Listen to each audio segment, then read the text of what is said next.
long. And I guarantee these guys are gonna come back for this. Oh, that's heavy.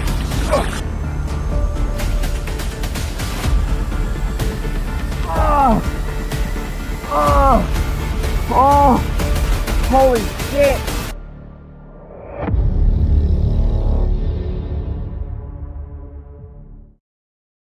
Fishing is often described as calm, a quiet escape by the water, waiting for the line to tug. But not every outing ends with a simple catch. At times, the water conceals far darker things never meant to be found.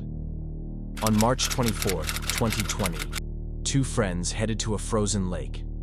Their goal wasn't to reel in fish, but to try magnet fishing, hauling up bits of metal hidden beneath the ice.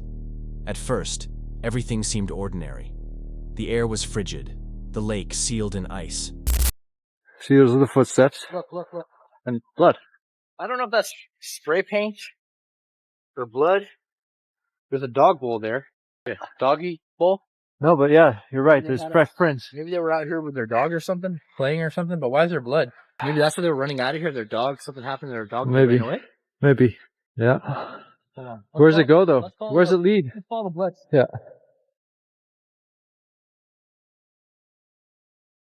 As they made their way along the shore, they spotted something unusual: fresh tracks in the snow. At first glance, the prints looked harmless, likely left by someone out walking a dog. But scattered beside them were streaks of red. What began as a few small drops of blood grew into larger smears, leading toward a tunnel where the water was still flowing. If you're right, though, I don't want to see that shit. Oh, do you see? Man. Oh, Bro, that's a it's dead just dog. like the deer. Do you smell that? I don't know if it is a dog, but there's a dead animal in there. Huh? Well, don't touch it with your bare hand. What the fuck? What? You got blood on you, man. Fine, there's water here.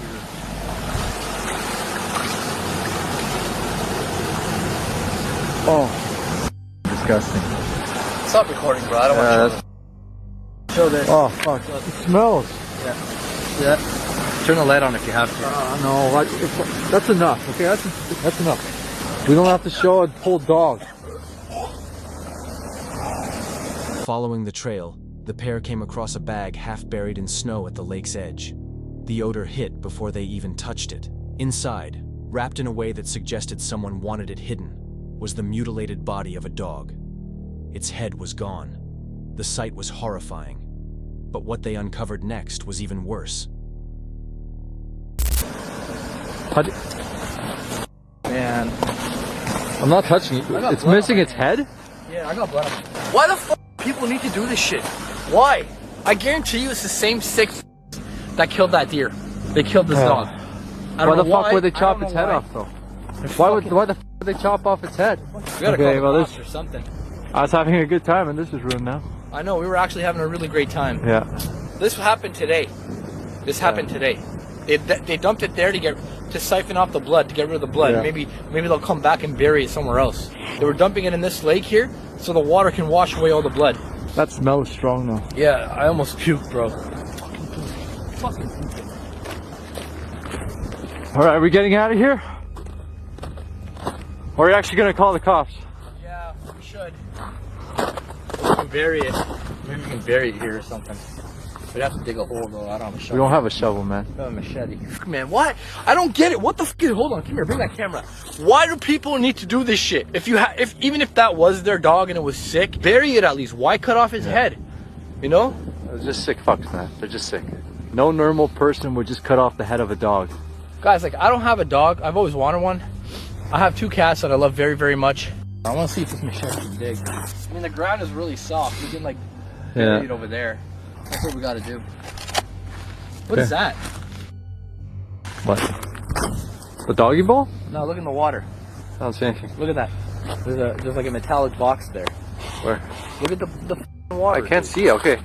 No, I don't see it. Bro, look. That way. Look in the water. My hands are frozen from that ice cold water. Yeah. There's a... It's not a rock. Where's the magnet?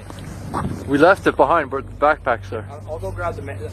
Hold on. Wait, we don't even need it. We don't even need the magnet. It's not deep. Huh? I think I can fish it out. No. No. What? Bro, look at the box. You can't get that on camera?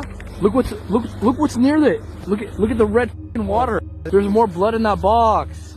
Are you? I'm gonna get the magnet. Go get the magnet quick. Look, that's a metallic. Look at that shit.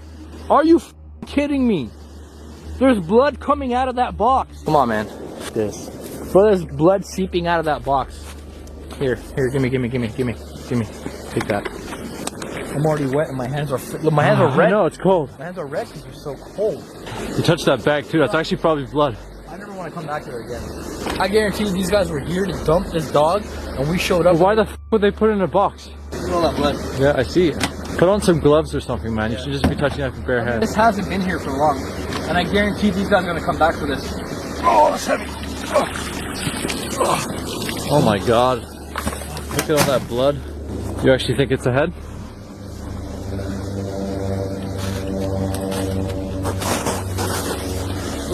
Yeah, I see. In the water just nearby, a metal box sat partly submerged. The water around it was stained red. Using their magnet, they pulled it ashore. The box was heavy, leaking fluid. Forcing it open, they discovered the missing head of the same dog. The realization was gut-wrenching. This wasn't an accident. Someone had deliberately killed the animal, dismembered it, and attempted to dispose of the remains in the freezing lake. The scene was fresh, which meant whoever had done this was likely there only hours before. The cold wind whipped across the ice, and the two couldn't shake the fear that the person responsible might still be nearby. While some might dismiss it as a brutal case of animal cruelty, others believed it could point to something even darker, perhaps tied to criminal activity or ritualistic acts. Dumping remains in water to mask blood is a known tactic for hiding evidence. The fact that the head was placed in a separate sealed container raised more unsettling questions. What makes this discovery so chilling isn't only the cruelty, but the timing. The footprints and blood trail implied it had happened just hours earlier. So who had done it? And more disturbingly, had the two stumbled upon the scene while the culprit was still watching from the trees? Brody is someone who seems to be living an ideal dream, traveling across remote islands, camping beneath the stars, spending most of his time on the water fishing, eating what he catches, and enjoying each moment with friends. The best part is, he shares it all. His videos are not only fun to watch, but also highly informative, since he often demonstrates survival methods and fishing skills in real time. On this trip, he ventured to a secluded island along Australia's coast. What began as another exciting journey quickly turned into something much more dangerous. I've been camping for the last couple of days and it's time to get a feed. But to give myself an extra challenge, I'm actually after a venomous species of fish, using my bare hands to catch it. Go, Strider. Stay there, I got you.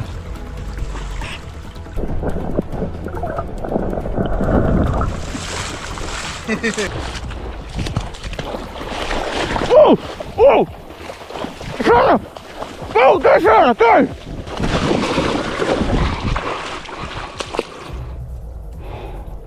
Where'd it go? Good girl, box it in. Box it in. Ooh. This could be lunch. Where'd it go, Strider? Where is he?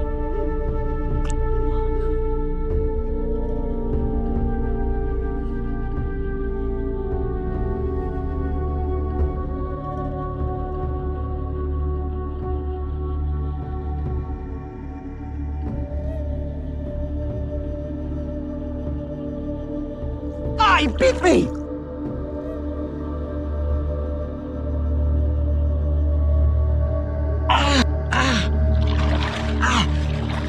There he goes! After a couple of days camping, Brody decided it was time to get food.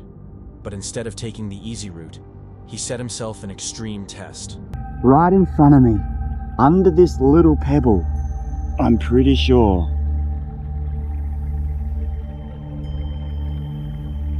Is the world's deadliest, most venomous octopus, the blue ring octopus. I'll be very, very bloody careful here. One bite. Can't see. In this angle, that's not going to work because as much as I want to get that shot, I do not to get bitten by this beautiful, beautiful thing. So I need to cruise around here so I can see what I am doing. Look at that.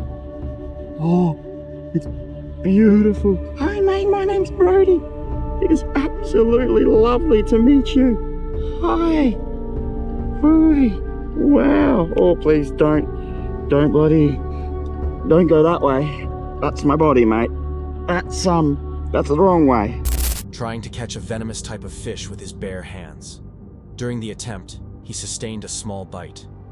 Painful as it wasn't enough to slow him down. He pressed on with his exploration, pushing boundaries further by seeking some of the most dangerous creatures in the region. The very next day, while walking the beach, he noticed a pufferfish stranded on the shoreline. Hoping to help, he gently picked it up and placed it back in the water. But in a shocking twist, the fish bit him, hard. Right now that he was not friendly.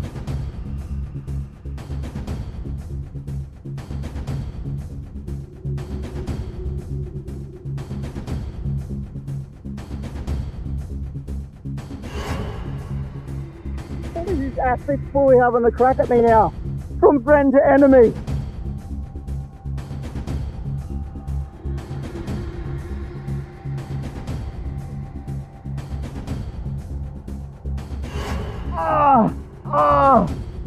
Oh, holy shit. Oh, I wasn't looking, I was looking the other way and he full got me. Oh, that's really bad.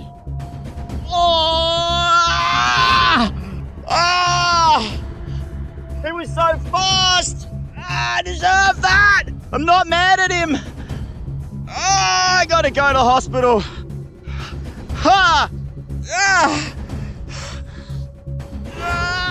That's bad. That's really bad.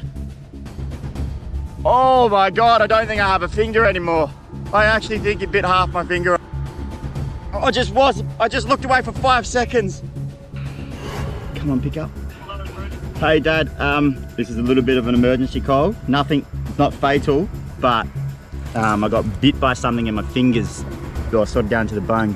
Matt, I'm gonna start driving back now, but I just thought, I know with blood loss and all that, you should meet me ASAP and probably take over and take me to the hospital. No, again, do not stress, it's not life-threatening, but...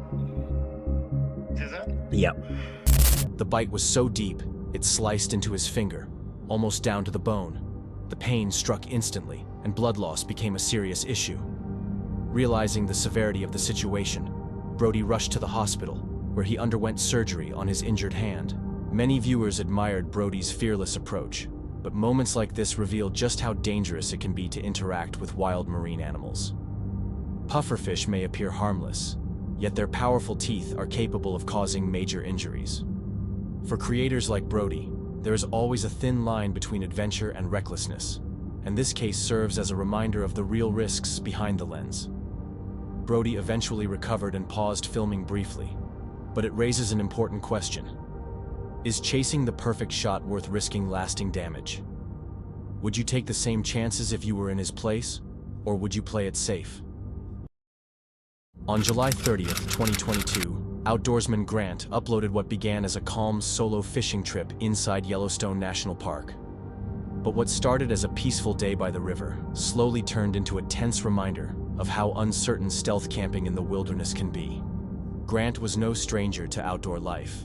Much of his spare time was spent near rivers and lakes, fishing and appreciating the quiet isolation nature provided. This outing felt no different. Recent flooding in the Yellowstone River had finally subsided, and with water levels returning to normal, the fish were active once again. Excited for both the catch and the experience, he entered the park, combining fishing with an overnight stealth camp for a full wilderness escape. The day went smoothly. Hours drifted by on the river in peace, the fading sun reflecting off calm waters.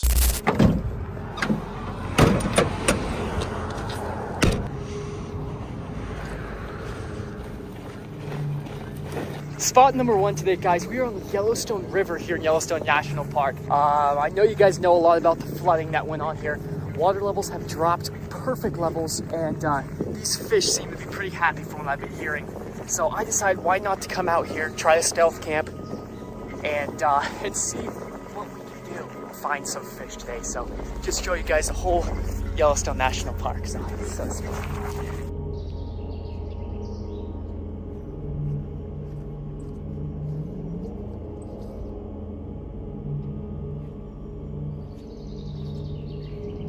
But with every designated campsite already taken, Grant had little choice but to attempt stealth camping. He discovered a narrow dirt path, one of the few ungated access roads, and parked his van far from the main trail. It wasn't ideal, exposed and somewhat unsettling, but it was quiet. He scouted the area, returned to his van, and prepared for the night. As night fell, unease crept in. Well, speaking of a bear spot, here I am crouching in the woods, eating their strawberries. I'm sure they wouldn't be too excited. So on that note, guys, I've walked a little ways along this gorgeous trail and found something cool for you guys.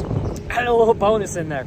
Only if we could catch a fish, this section catch and release only, and do like some strawberry trout. I don't know, I'm not a great cook, and honestly, that doesn't really sound great, but I'm sure someone knows how to make it great. So anyways, guys, let's go ahead and get back to the truck. Just take it easy for the rest of the night. And honestly, I think I might just sit down here on the benches like I'm fishing. And as it gets darker, head up and then sneak in the truck.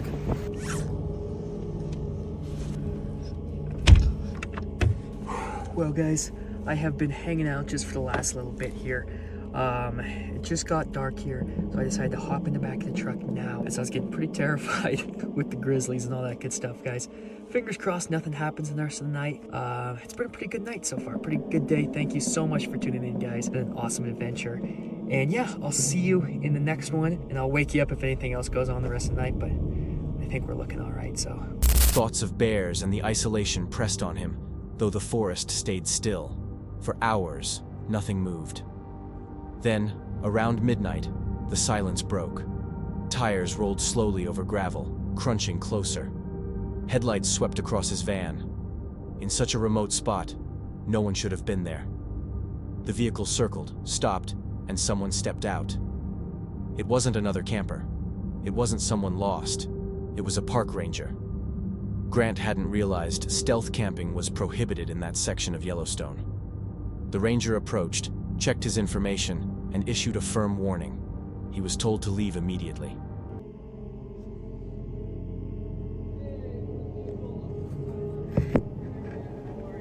Coming, sir. Unfortunately, there's no camping in here. Are you the only one in the vehicle, brother? It's just me, man. All right, can you step out? Do you got a license on you? I do. I'll have to get my wallet, man. Okay? Yeah, man. Just actually out of Boise. Just doing some camping. I did not know it was illegal.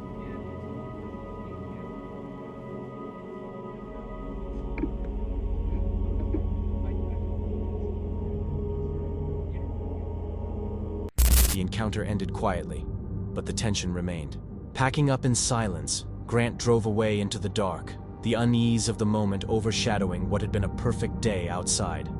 While the consequences were minor, just a warning, the psychological impact carried more weight. Well, that was absolutely terrifying. I'm so thankful we got off with a warning there. Anyways, guys, thank you so much for tuning in. Do I recommend stealth camping Yellowstone? Absolutely not. So, anyways, guys, I will see you in the next one. In a place as vast and wild as Yellowstone, being confronted in the middle of the night feels unsettling, even when it's only an officer. For stealth campers, this underscores the risks of bending rules, especially in areas that are carefully monitored and protected. Grant's trip ended safely, but it leaves a bigger question. Does the freedom of stealth camping justify the chance of getting caught? Or worse, putting yourself in danger in an already unpredictable wilderness? Would you take that risk, or stay at the official campsites? On Wednesday, November 16, 2016, along the Nyara River in southwest Tanzania, two friends set out expecting nothing more than a simple day of fishing. But the hidden dangers of the wild soon surfaced in the most terrifying way. Out of nowhere. Okay, you made your choice.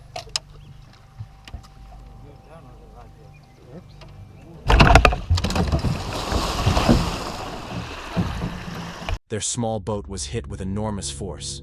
A massive hippo had slammed into them, nearly flipping the vessel and leaving both men clinging desperately to stay afloat. In a panic, one of them pulled out a handgun, firing warning shots into the water in a frantic attempt to scare the animal away.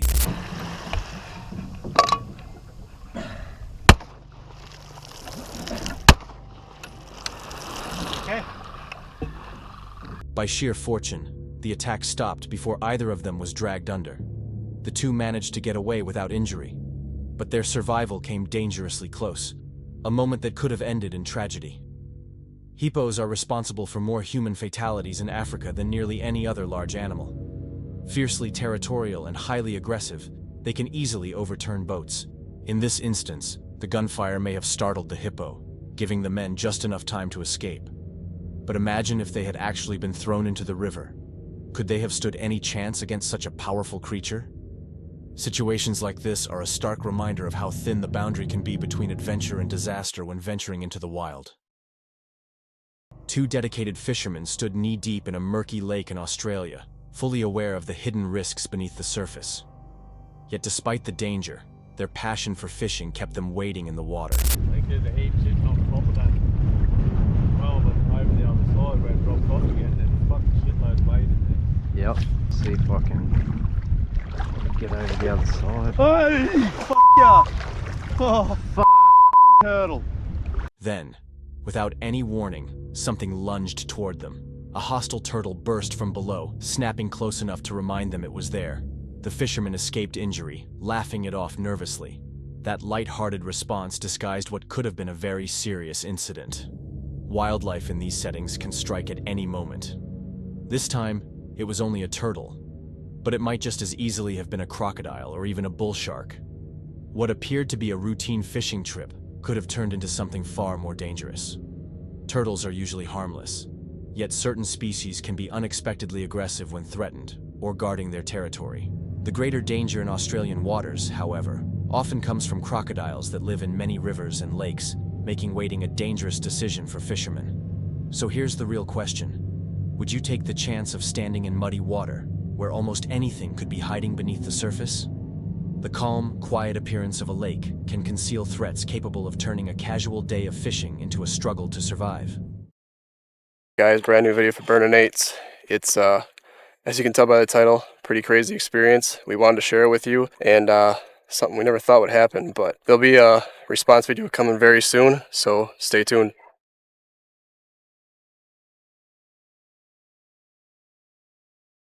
In a recent upload from Burninate, the creators shared a frightening moment they never expected to face. What started as a simple outdoor excursion suddenly took a terrifying turn when a gunshot cracked through the trees surrounding them. Shocked, they froze in place, scanning the forest for any sign of where the sound came from. Unsure of what had just occurred, they chose to continue, hoping it was nothing more than a stray round.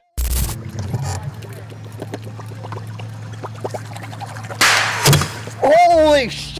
Stop shooting! Hey! But only moments later, another shot rang out, and this time it struck their boat. The realization came quickly. Someone out there was shooting in their direction. Hey! You shot my boat! It hit my boat!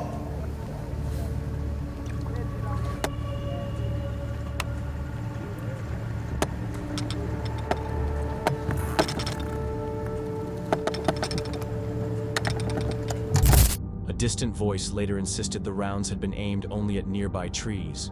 Still, whether it was an accident or something more deliberate, the danger was undeniable. Fortunately, both of them escaped without harm. Yet it's clear how easily one mistake could have turned the situation into a serious tragedy. It remains uncertain if the shooter truly meant to target trees, or if the fishermen were intentionally being threatened. Encounters like this bring up disturbing questions about safety in isolated places, where even one reckless act with a firearm can put innocent lives at risk. So, what's your take? Was this nothing more than careless behavior, or did someone purposely fire toward them? Out in the wild, when strangers enter the picture, the line between accident and deliberate threat can become frighteningly thin. That's it for tonight. Which moment creeped you out the most? Drop it in the comments. Have your own story? Share it with us, and stay tuned. The next one is even darker.